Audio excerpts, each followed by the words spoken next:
Bismillahirrahmanirrahim. Assalamu alaikum wa rahmatullahi wa barakatuhu. Bismillahirrahmanirrahim. Assalamu alaikum wa rahmatullahi wa barakatuhu. Men бұл рет медресе, мечит сияқты ұйық объектілерге, имараттарға барудағы адеп ахлақ туралы айта кетуіні тура көріп тұрам. Жақында эле мына бір аял мечитке жалпы қомчылық қабыл алған адептік нормаларға тура келбеген кийими менен кирген бір учур болду. Аны барыңыздар көрдүңүздөр. Бұл окуя социалдык тармактарда катуу талкуу жаратты. Кээ-бирлери муну ачык эле сый урматсыздык катары кабыл алышты. Айрымдар бұл жөн гана маданияттын жетишсиздиги дешти. Бирок бұл жөн гана бір жекече бір өзүнчө учур эмес экенин так айткым келет.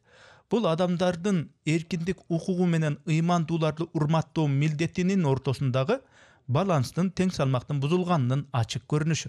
Айрыкча бұл окуя мамлекеттик кызматтерге байланыштуу болгону өтө кооптуу көрүнөт. Анткени бийлик өкүлүнөн негизги адептик сабаттуулук жана өзгөчө диний сезимтал маселелерде өтө этияттык талап кылынат. Бул жөн гана этикалык жаңылыштык эмес, ишенимдин ыймандык бир нерселерди атайлап тебелеп жаткандай кабылданышы мүмкүн болгон бул олуттуу бир кемчилик катары караш керек. Ыйык жайларга, мечитке, медресе сыяктуу ушундай жайларга кирүүдө карманылуучу адептик эрежелер бар эмеспи? Бұл дүйнө жүзүндөгү дерлик бардык диндерде жана маданияттарда кабыл алынган жалпыга маалым адептик норма. В странах, во всех религиях и культурах мира, будь то церковь, синагога. Бұл эрежелер чиркөө болобу, синагога, мечит же болбосо буддисттердин ибадатканасына карата дагы колдонулат. Ыйык жайларга кирүү адамдын тышкы көрүнүшүнө жана жүрүм турумуна карата белгилүү бир адеп ахлактык талаптарды сактоону шарттайт. Мисалы, аялдар үчүн чач же башты жабуу жөнөкөй жана адепти кийинүү. Айрым жерлерде бут кийимди чечүү талап кылынат. Мисалы, мечиттерде. Мунун баары ашкере динчилдикке кирбейт. Кайрадан баса белгилеп айтам, бул универсалдуу бир урмат сыйдын, урматтоонун белгиси. Дүйнө жүзүндөгү туристтер бул адепке үйрөнүп аны жасап эле жатышат.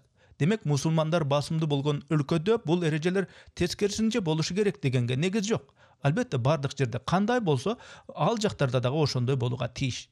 Бирок бул маселеде социалдык тармактарда өзүнчө бир ашыкча эле ачууга алдырбастан, ашкере бир реакциядан алыс болуш керек. Муну да баса белгилеп коеюн. Бул көйгөйдү системдүү түрдө чечүүнүн жолдорун табыш керек.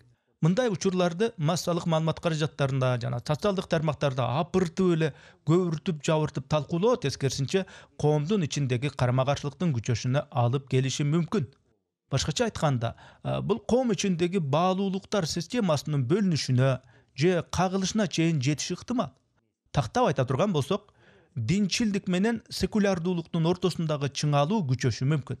Же болбосо эл арасында бир-бирин караңгычылдар, атеисттер же светтик баалуулуктун душмандары деп ушул сыяктуу кастык маанайдагы кептер тарашы мүмкүн.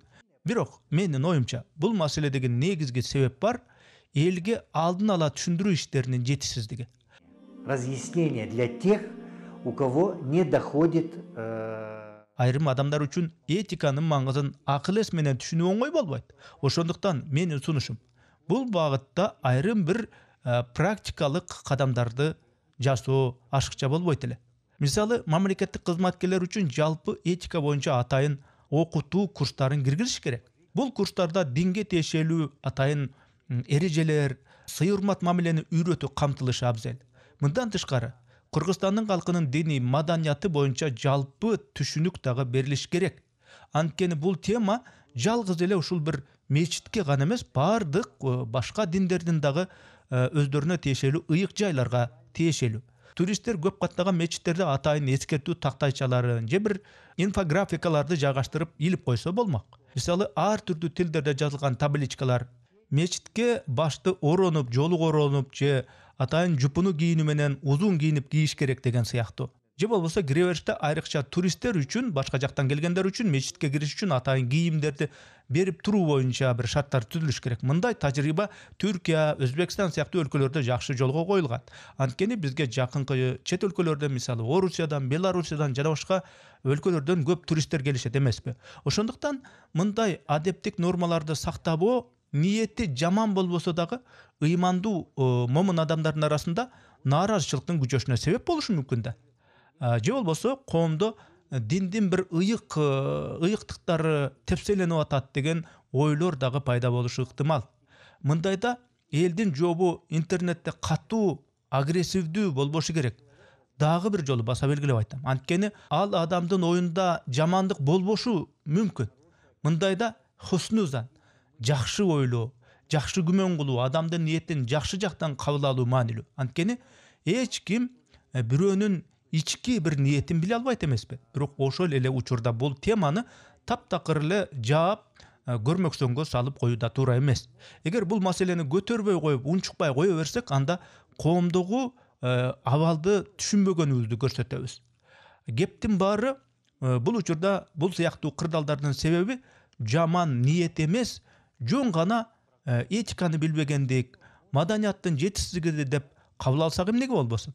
Бирок ушундайда майда көрүнгөн жаңылыштык өзүнчө эле бир нааразычылыктарды жаратып, аз эле нерсе көп болуп көрүнүп, коом ичиндеги өз ара ишенимге доо кетирип, элди экиге бөлүп салышы мүмкүн. Анткени бул деген өтө назик, сезимтал маселе дин деген.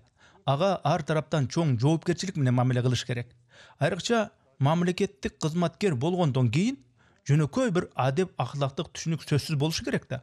Бул нерсени ар бир жаран билиши жана үйрөнүшү зарыл. И учиться этому.